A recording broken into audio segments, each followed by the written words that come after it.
Assalamualaikum warahmatullahi wabarakatuh.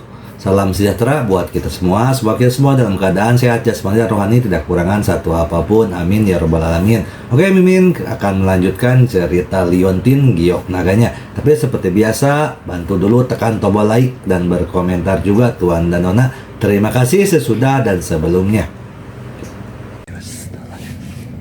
Bab 1546 sampai bab 1550. Tidak peduli seberapa kuat Ye Chong, mungkin tidak mudah untuk menggulingkan suatu negara. Setelah bersiap-siap, Ye Chong hendak berangkat ke Jepang. Dia meminta Pan Wei untuk kembali ke empat sudut bermuda dulu dan menunggu dia kembali. Pan Wei juga sangat bijaksana dan tidak banyak bicara. Oh, ngomong-ngomong, ketika Pan Wei mengucapkan selamat tinggal, dia tiba-tiba teringat sesuatu. Saudara Ye Chong, saya punya sahabat baik yang tinggal di pecinan Jepang. Nama saya Xiao Yu. Anda tidak terbiasa dengan tempat itu. Di sana, kamu bisa pergi ke Xiao Yu. Dia bisa membantumu.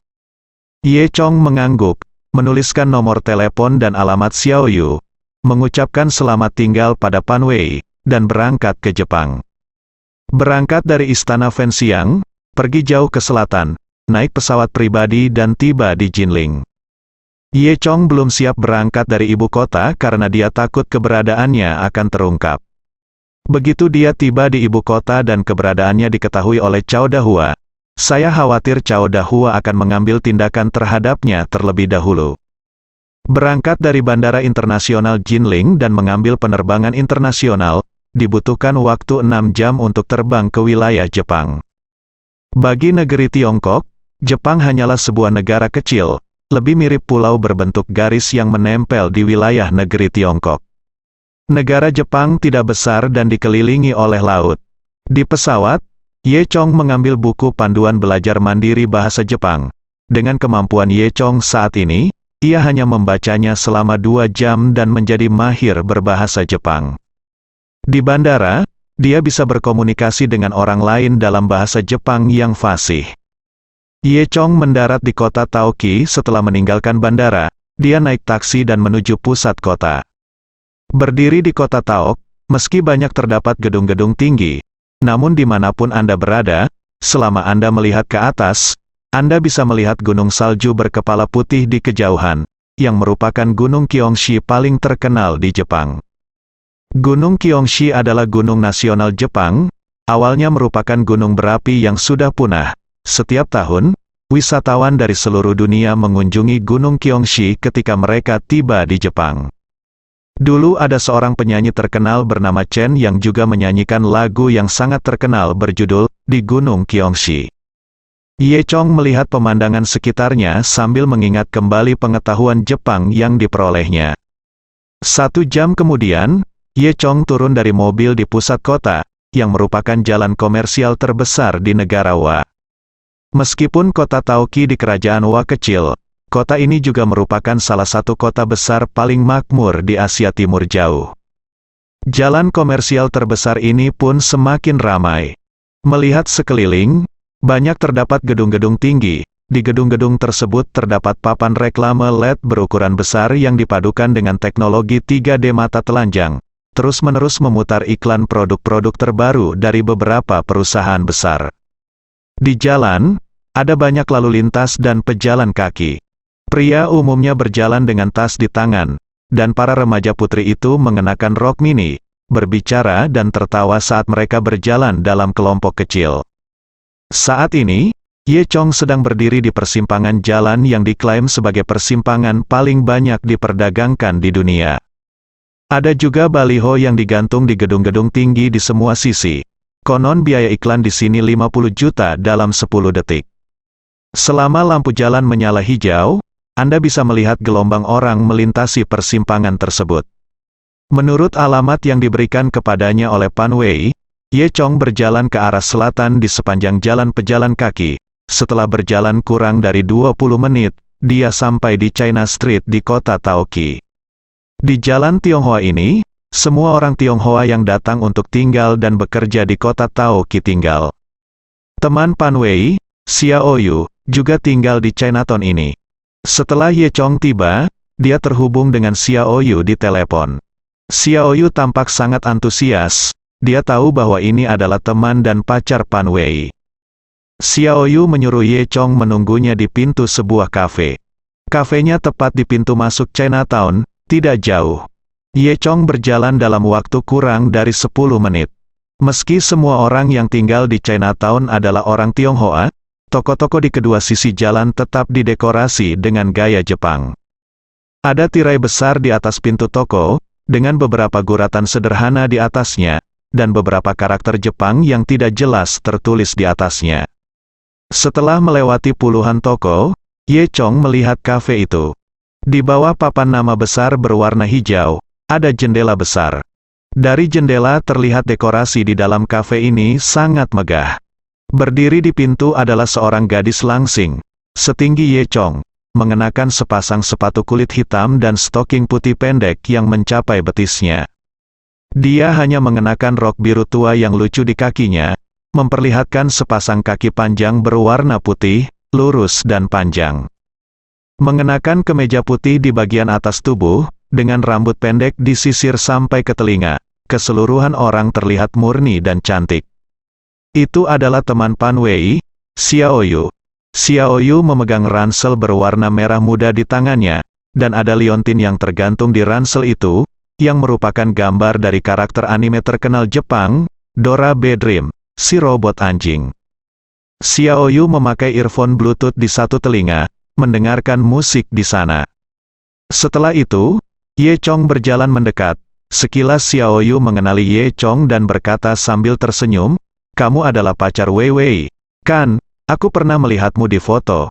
Tapi aku tidak menyangka kamu lebih tampan daripada di foto." Xiaoyu tersenyum cerah pada Ye Chong. Dua lesung pipit terlihat. Xiaoyu ini memiliki mata yang besar, dua alis yang melengkung, dan dua lesung pipit ketika dia tersenyum, giginya putih dan rapi. Tidak seperti wanita Jepang yang memperlihatkan giginya. Ini adalah perasaan pertama Ye Chong ketika dia melihat wanita Jepang di jalanan setelah dia datang ke negara Wa. Konon ada legenda lain tentang gigi wanita Jepang. Karena orang Jepang melakukan terlalu banyak hal buruk di masa lalu, Tuhan menghukum mereka dengan membuat mereka tidak dapat menikmati makanan lezat dunia tanpa gigi yang bagus.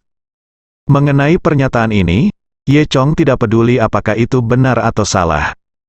Ye Chong berjalan mendekat dan berkata sambil tersenyum, "Halo, nama saya Ye Chong." Xiaoyu berjabat tangan dengan Ye Chong dengan murah hati dan berkata, "Nama saya Yuyu. Saya seorang kartunis senior. Saya pernah mendengar tentang Wei Wei." Saya berkata, "Jika Tuan Ye membutuhkan sesuatu, saya akan mencoba yang terbaik untuk membantu." "Apakah Anda seorang kartunis?" Ye Chong memandang Xiaoyu. "Tahukah Anda, kartun-kartun negara Jepang memang sangat terkenal, dan dibutuhkan keahlian tertentu untuk menjadi kartunis negara Jepang." Xiaoyu menggaruk rambutnya, matanya mengembara, dan berkata, Iya, bukankah kelihatannya seperti itu? Saya seorang kartunis." Ye Chong tersenyum dan tidak mengatakan apa-apa. Setelah itu, keduanya memasuki kedai kopi dan memesan 2 cangkir kopi. Mereka berdua mengobrol sambil minum kopi. "Ngomong-ngomong, Ye Chong, aku mendengar Wei Wei berkata bahwa kamu datang ke Jepang untuk mengadakan acara besar," tanya Xiaoyu. Ye Chong mengangguk dan berkata, "Ya, saya di sini untuk mencari keluarga Yirun dan memiliki dendam dengan mereka untuk diselesaikan." Keluarga Yirun? Ekspresi Xiaoyu sedikit berubah ketika dia mendengar nama itu. Ye Chong bertanya, "Ada apa?" Xiaoyu berkata, "Keluarga Yirun memiliki reputasi yang baik di kota Taok, Jepang. Konon keluarga mereka didukung oleh keluarga kerajaan Jepang dan sangat berkuasa.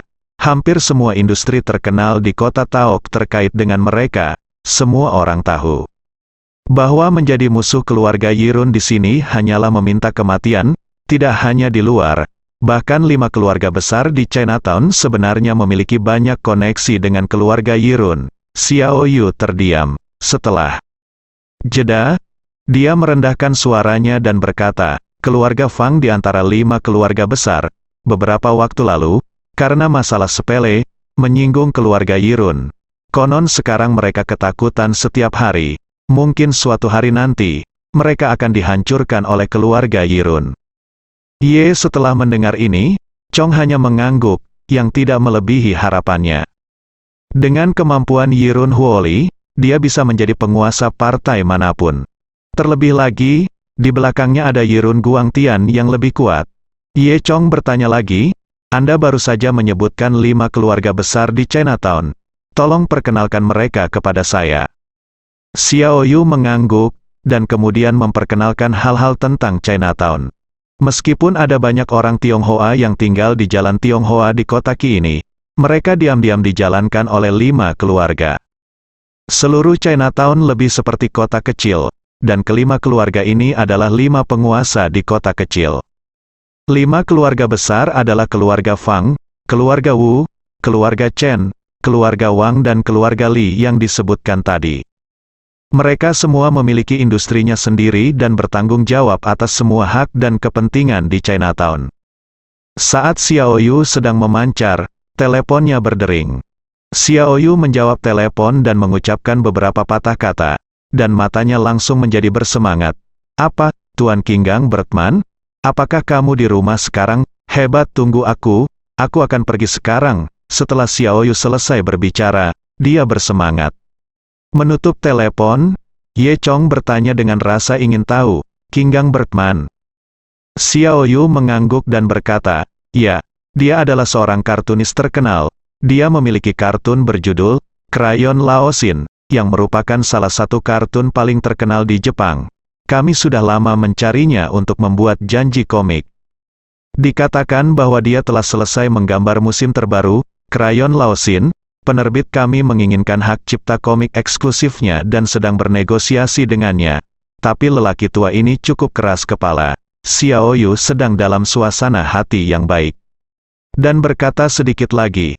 Ye Chong bertanya sambil tersenyum, mengapa kamu tidak mengatakan kamu adalah seorang kartunis? Xiao Yu tersipu dan menyesap kopi. Sebenarnya, hei, aku seorang agen komik, kata Xiao Yu malu-malu. Kemudian, Xiao Yu segera mengganti topik dan berkata, ngomong-ngomong, kamu baik-baik saja, jadi ikut saja denganku. Ye Chong mengangguk, oke. Lagi pula, dia baru saja datang ke sini dan belum terbiasa dengan lingkungan, jadi dia tidak mau. Jika kita bertindak sekarang, mengapa tidak mengikuti Xiao Yu dan mencari tahu lebih banyak tentangnya? Setelah mengatakan itu, keduanya hendak bangun dan pergi. Pada saat itu, tiba-tiba seorang pria berpakaian seperti pemuda datang menghampiri. Pria muda ini, mengenakan setelan biru dan putih, terlihat berusia kurang dari 30 tahun, dan memiliki ekspresi cabul khas pria Jepang. Dia berjalan, berpura-pura sopan, mengeluarkan kartu nama, dan menyerahkannya kepada Xiao Yu. Xiao Yu mengambil kartu nama itu dengan sopan dan melihat baris tertulis di atasnya, Tao Kre Film and Television Co., Ltd., Direktur Utama, Wu Tengying. Jadi kamu adalah sutradara yang hebat. Xiao Yu menjadi lebih hormat ketika dia melihat nama orang lain. Ye Chong memandang Wu Tengying. Ternyata dia bukan dari Jepang, tapi dari China. Awalnya Ye Chong tidak menyadarinya. Ye Chong menatap Xiao Yu lagi. Dan ketika dia melihat ekspresi antusias Xiao Yu, Ye Chong tahu bahwa Xiao Yu tidak tahu apa itu demam Taoqi. Wajar jika Xiao Yu tidak mengetahuinya, tapi Ye Chong terlalu akrab dengan demam Qi ini. Bisa dibilang itulah langit-langit film aksi cinta Jepang. Dia, Fatih, Blind, dan lainnya sering mendiskusikan beberapa masalah sumber daya ketika mereka tidak ada pekerjaan. Wu Tengying menatap Xiao Yu yang tidak bersalah dengan senyum di wajahnya dan bertanya sambil tersenyum, Nona, kamu memanggilku apa? Oh, namaku Xiao Yu, jawab Xiao Yu. Ternyata itu Nona Xiao Yu. Menurutku penampilanmu sangat cocok sebagai pemeran utama filmku. Aku ingin tahu apakah kamu tertarik untuk ikut serta dalam filmku. Kebetulan aku punya beberapa film untuk syuting baru-baru ini, kata Wu Tengying. Bagaimana Xiao Yu mengetahui jenis film yang dibuat Wu Tengying? Dia dipuji karena terlihat seperti protagonis dalam film, jadi dia tentu saja sangat bahagia. Ye Chong tertawa terkekeh-kekeh di sampingnya.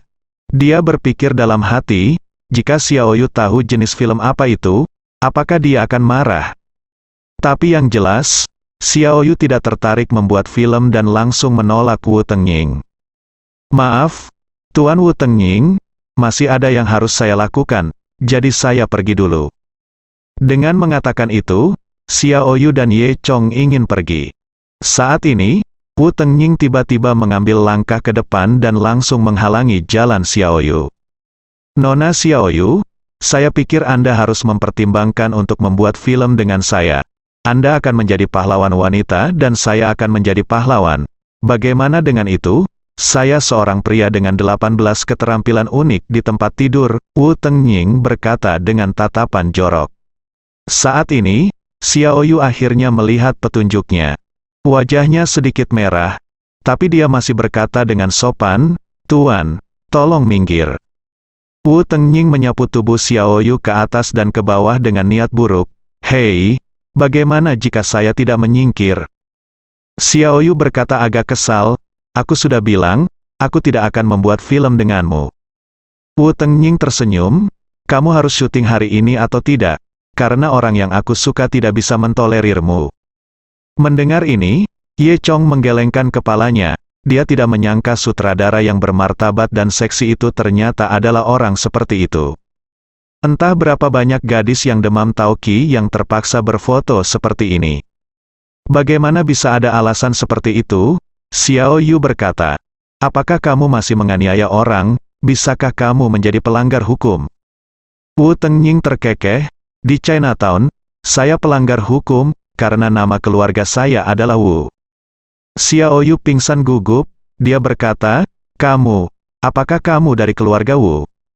Wu Tengying tersenyum, "Ya, kamu cukup pintar, gadis kecil, sekarang kamu tahu identitasku. Kenapa kamu tidak cepat dan ikuti aku?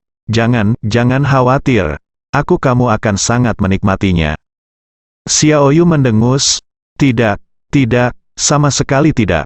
Terserah kamu." Kemudian, Wu Tengying ingin bergerak, mengulurkan tangan, dan memeluk tangan Xiao Yu bahu. Wajah Xiao Yu menoleh ke samping dan dia segera bersembunyi. Sebelum Wu Tengying menyentuh Xiao Yu, tangannya dipegang oleh kekuatan yang sangat besar. Orang yang menahannya adalah Ye Chong.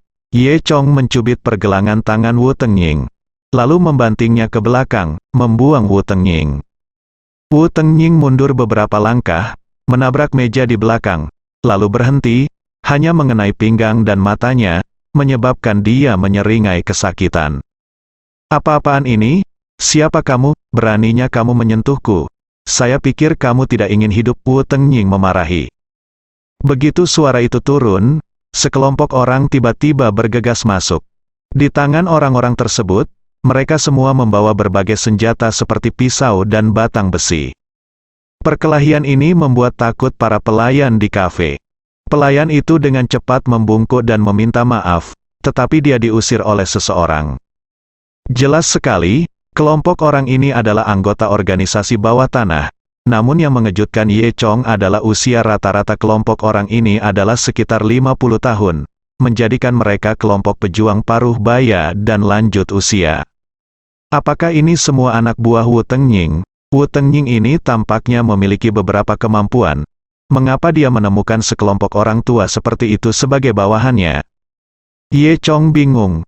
Wu Tengying tidak sopan, menunjuk ke arah Ye Chong dan mengutuk dengan keras, "Patahkan tangan dan kaki bajingan ini. Aku akan meletakkannya di atas meja dan memperlakukannya sebagai sushi manusia untuk dimakan anjingku." Ye Chong merasa geli dalam ucapannya. Dan berkata pada dirinya sendiri, "Kamu sudah lama tinggal di Jepang, kamu memang psikopat."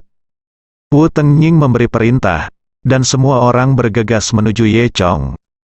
Namun mereka semua adalah manusia biasa, belum lagi usianya yang tidak muda, kekuatan fisiknya buruk, dan tungkai serta kakinya lemah. Meskipun jumlahnya banyak, mereka tidak berarti apa-apa bagi Ye Chong. Penanganan Ye Chong dengan mereka semudah memotong melon dan sayuran. Dalam waktu kurang dari setengah menit, orang-orang ini tergeletak di tanah sambil meratap satu persatu. Pada akhirnya, Jika Ye Chong tidak menahan kekuatannya, saya khawatir orang-orang ini akan dipukuli hingga berkeping-keping. Melihat pemandangan ini, Wu Tengying tercengang. Dia tidak menyangka akan bertemu dengan anak laki-laki yang tahu kungfu. Xiao Yu juga menatap Ye Chong dengan heran, dan tiba-tiba merasakan perasaan yang tidak bisa dijelaskan di hatinya. Tindakan heroik Ye Chong barusan seperti pahlawan dalam komik. Dia bahkan iri pada sahabatnya Pan Wei karena memiliki pacar yang tampan. Ye Chong memandang Wu Tengying, satu-satunya yang masih berdiri, lalu Ye Chong perlahan berjalan menuju Wu Tengying. Patah anggota tubuhku, lalu taruh di atas meja untuk sushi, kata Ye Chong, meniru perilaku Wu Tengying tadi. Wu Tengying sudah ketakutan dan berkata, tidak, Tuan.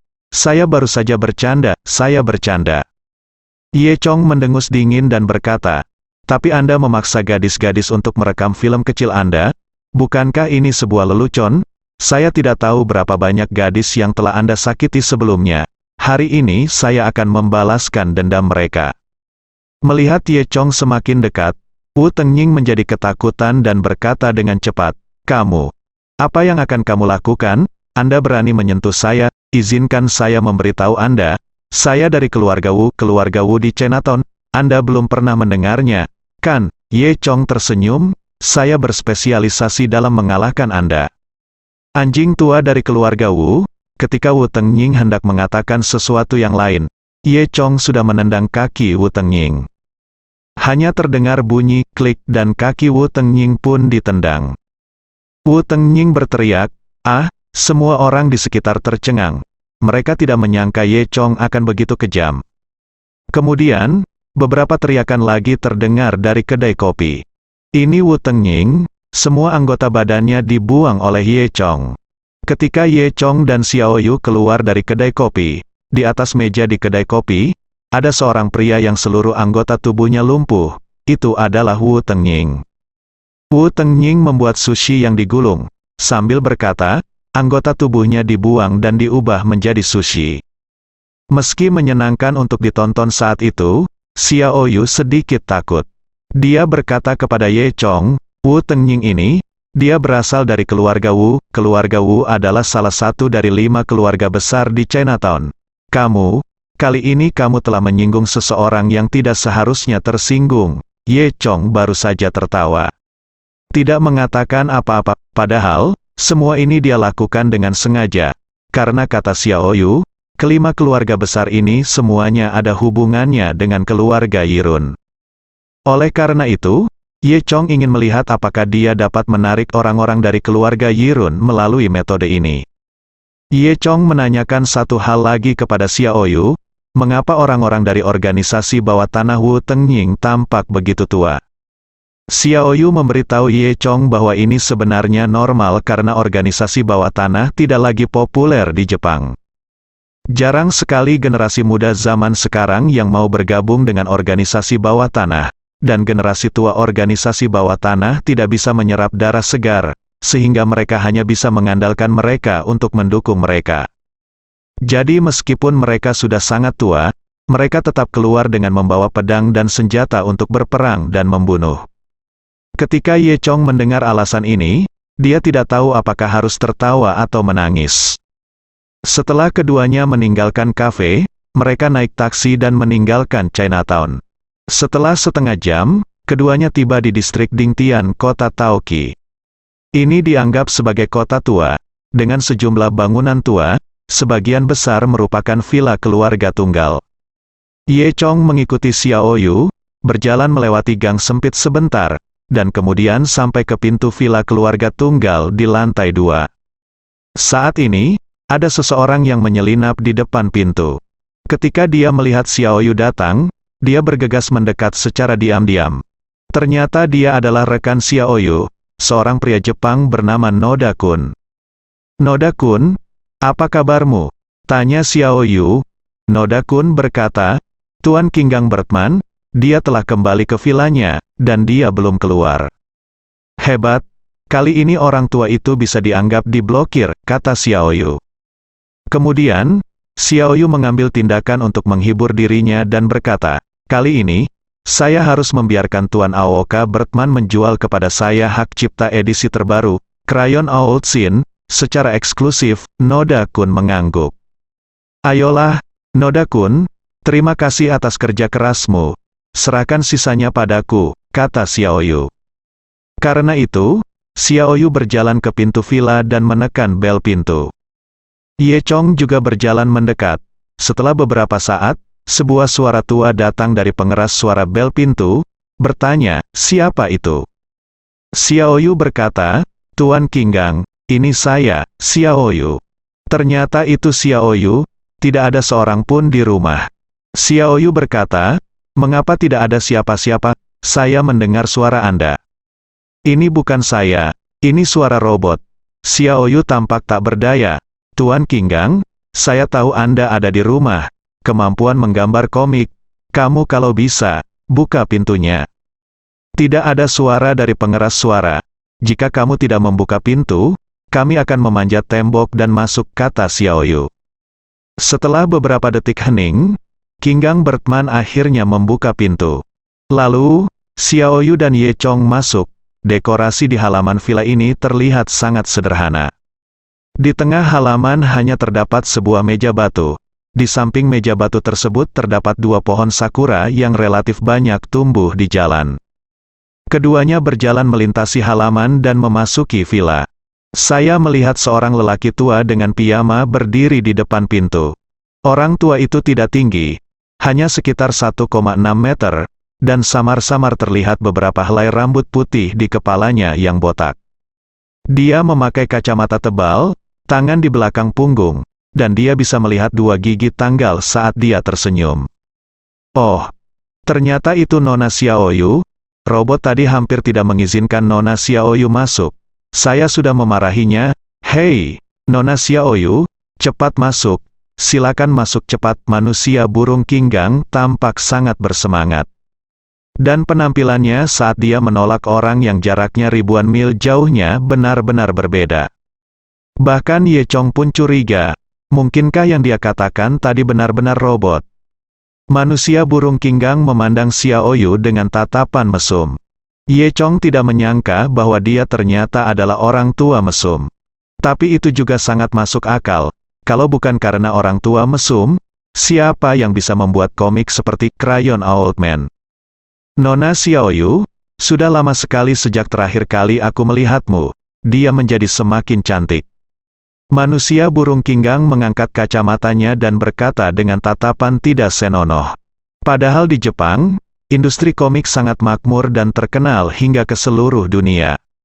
Namun, hanya ada sedikit wanita cantik di industri komik. Wanita cantik seperti Xiaoyu, di dunia otaku ini, hanyalah hewan langka di industri komik. Oleh karena itu, tentu saja hal ini menarik perhatian para kartunis, termasuk orang tua ini. Kemudian, manusia burung Qinggang melihat Ye Chong. Dia tampak ceria ke arah Xiaoyu sekarang. Tetapi terhadap Ye Chong, wajahnya berubah, dan dia tampak sangat jijik. Siapa dia? Xiaoyu berkata sambil tersenyum. Oh, itu salah satu rekanku. Qinggang Bertman mendengus, lalu membawakan Xiaoyu segelas limun. Dia melirik Ye Chong dan berkata, maaf, aku tidak mempersiapkanmu.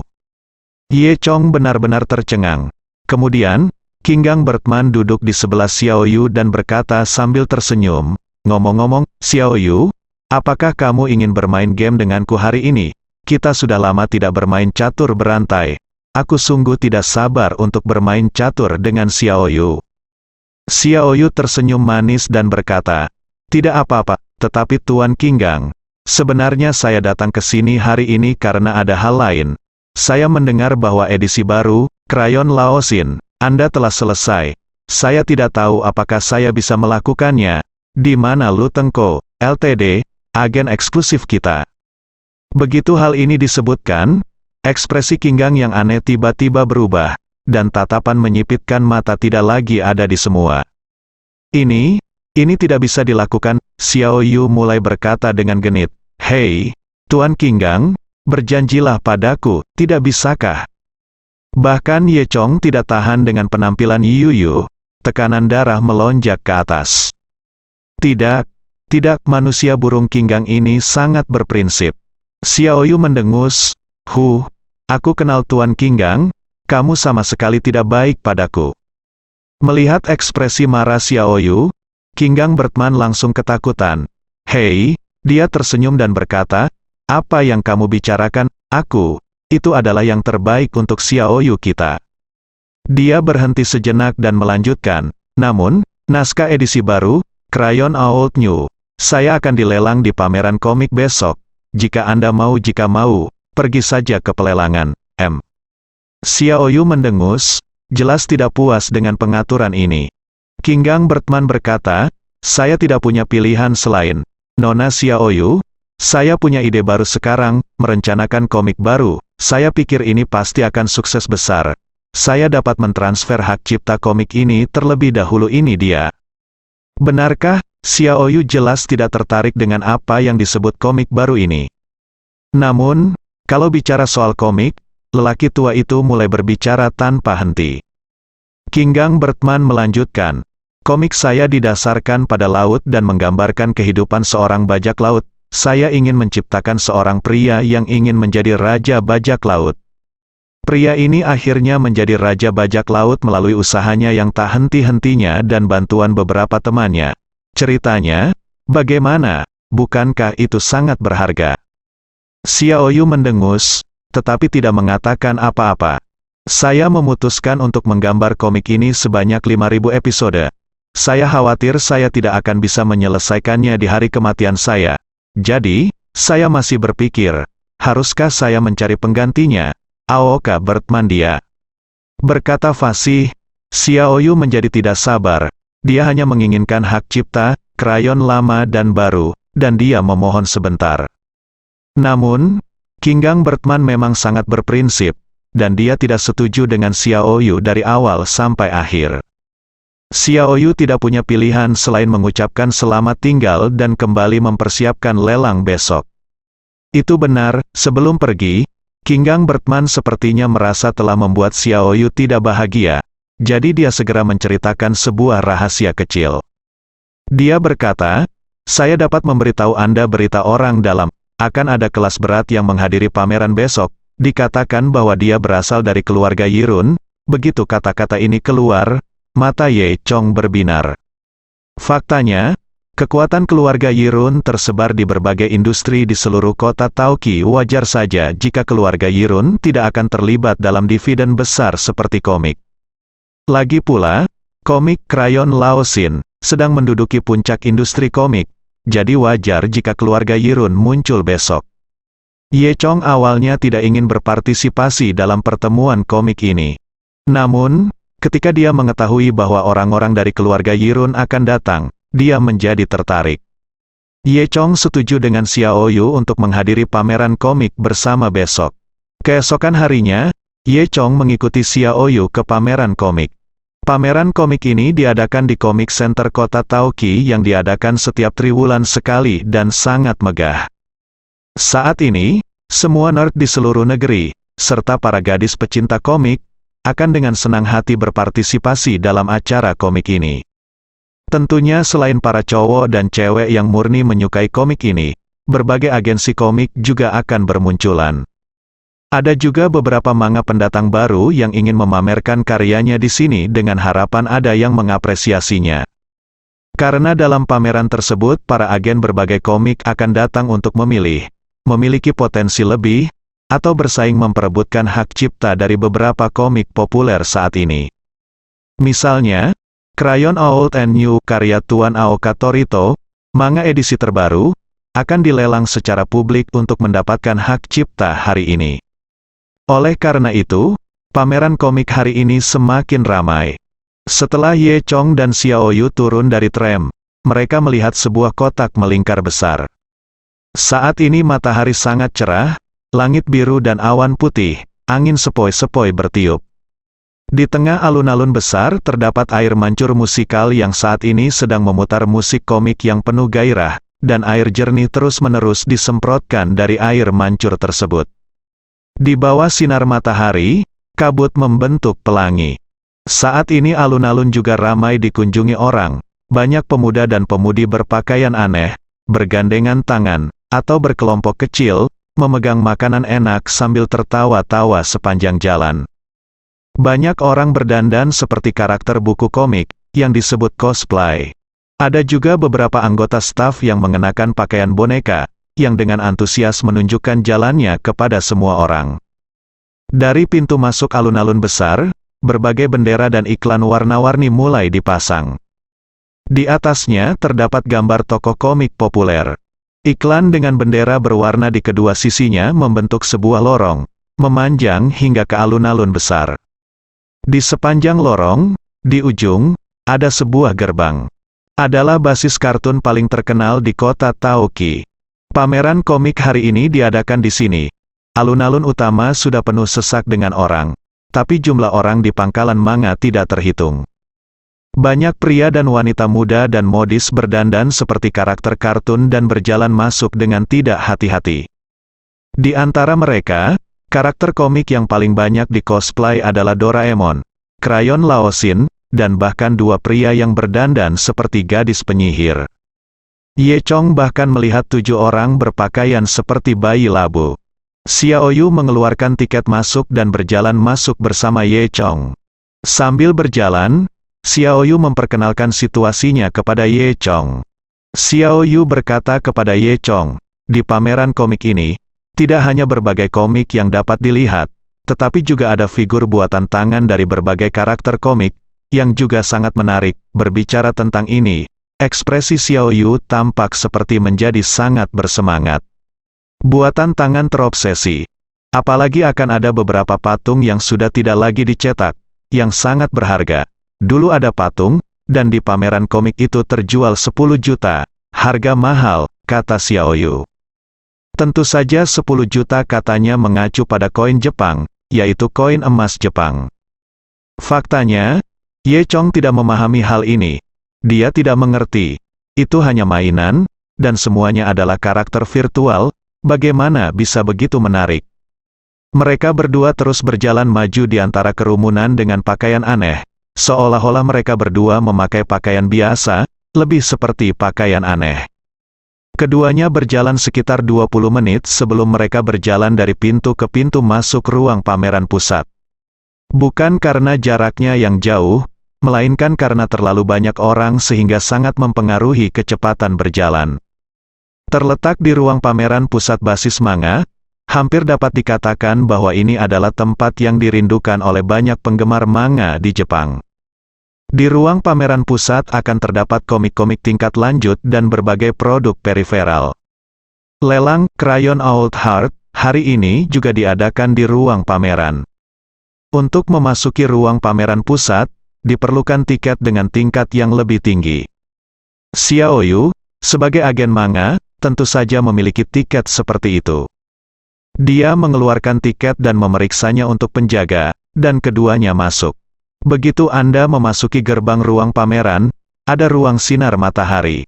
Melalui aula menuju aula utama, Anda dapat melihat ruang pameran besar. Bahkan Ye Chong tidak bisa tidak mengagumi, ruang pameran ini sangat besar. Melihat sekeliling, ruang pameran dipenuhi orang, dan area yang luas dipenuhi kegelapan. Di banyak tempat, terdapat banyak orang. Di ruang pameran besar ini banyak terdapat kompartemen yang dibangun dengan tenda sementara. Setiap kompartemen adalah ruang pameran kecil. Di dalam bilik terdapat banyak komik karya kartunis pemula. Ia akan mengeluarkan bab-bab yang paling menarik, memperbesar dan memfotokopinya, dan menggantungnya di dinding agar dapat dinikmati semua orang. Semua kartunis baru berharap ada yang tertarik dengan kartunnya, dan ada agen yang membeli kartunnya. Di beberapa kompartemen, ada beberapa barang berharga buatan tangan. Hal ini membuat banyak orang melihat figur tersebut dengan rasa iri dan ingin membelinya, namun mereka kaget dengan harganya. Di depan ruang pameran ada sebuah panggung. Sebelum pameran sebenarnya dimulai, akan ada pertunjukan yang sangat unik.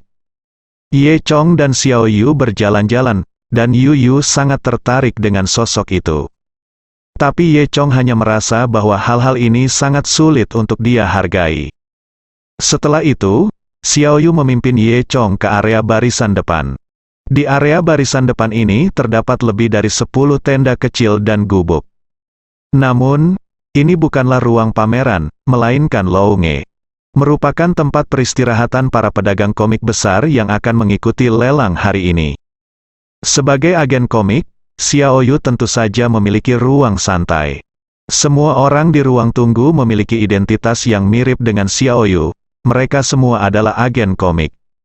Tentu saja, mereka datang ke sini hari ini untuk menawar hak cipta edisi baru, Krayon Laosin.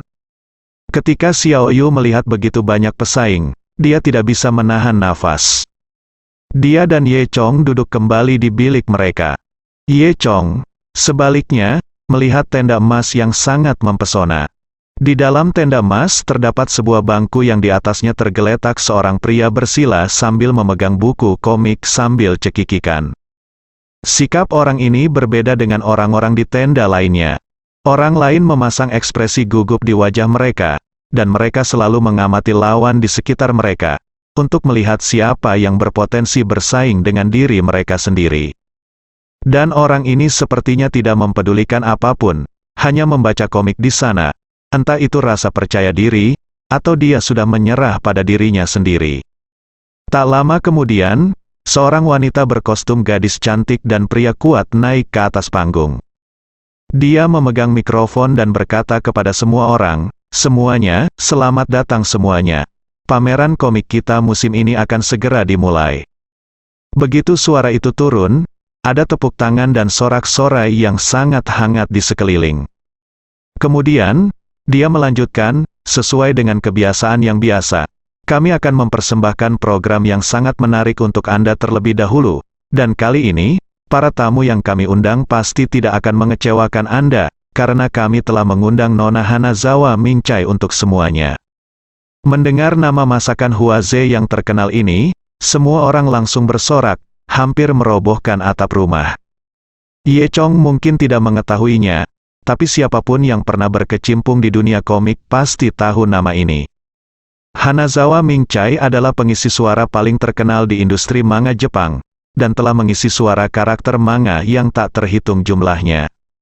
Terutama karakter komik yang sangat imut, yang merupakan dewi di hati para kutu buku yang tak terhitung jumlahnya. Kemudian, saya melihat seorang wanita dengan kimono bermotif kelopak hijau berjalan ke atas.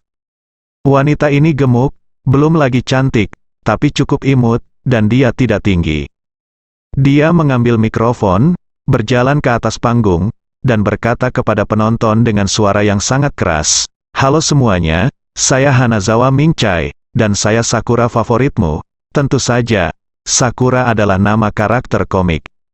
Begitu kata-kata itu keluar, para penonton, terutama para kutu buku, semua tergila-gila, bersukaria di sana. Ini benar-benar melihat dewi mereka. Setelah itu, musik di aula dibunyikan, dan Mingna Hanazawa menyanyikan lagu manga terkenal untuk semua orang. Usai menyanyikan sebuah lagu, banyak kutu buku yang heboh. Huazawa Mingna membungkuk untuk mengucapkan terima kasih lalu meninggalkan panggung. Saat ini, lagi tidak ada yang setuju, dan semua orang berteriak, "Satu lagi. Satu," tapi tidak peduli siapa itu. Tidak ada ekspresi yang tidak perlu di wajah semua orang. Seolah-olah mereka tidak peduli pada segalanya, bersambung.